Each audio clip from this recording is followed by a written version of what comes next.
দুনিয়া জুড়ে মুসলমানদের সবচেয়ে বড় ধর্মীয় উৎসব হলো ঈদ। এর একটি ঈদ উল ফিতর এবং অন্যটি হলো ঈদ উল আজহা। কিন্তু আপনারা কি জানেন এই ঈদ সর্বপ্রথম কবে শুরু হয়েছিল? আমরা মনে করি যে ইসলাম ধর্মের শুরু থেকেই এই ঈদের প্রচলন ছিল, কিন্তু বিভিন্ন ইসলামের ইতিহাস বিষয়ক গবেষক এবং অন্যান্য বিখ্যাত ব্যক্তিবর্গ জানাচ্ছেন যে ঈদ কিন্তু ইসলাম ধর্মের শুরু থেকেই কিন্তু শুরু হয়নি। তাহলে চলুন জানাই যে ঈদ কবে শুরু হয়েছিল। ইসলামের ইতিহাস বিষয়ক গবেষক এবং বিশেষজ্ঞদের সাথে কথা বলে জানা যাচ্ছে যে 623 খ্রিস্টাব্দে প্রথম ঈদ উদযাপন করা হয়েছিল।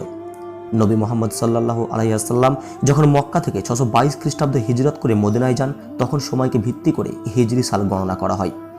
আনুষ্ঠানিকভাবে অবশ্য হিজরি সাল গণনা শুরু করা হয়েছিল আরও 17 বছর পরে, খলিফা উমরের সময়ে। হিজরি প্রথম বছরের অষ্টম মাস অর্থাৎ শাবান মাসে রোজা বাধ্যতামূলক করার আয়াত নাজিল হয় এবং তখন নবম মাস অর্থাৎ রমজান মাসে 1 মাস সিয়াম সাধনাকে ফরজ করা হয়, জানাচ্ছেন অধ্যাপক মিয়াজি।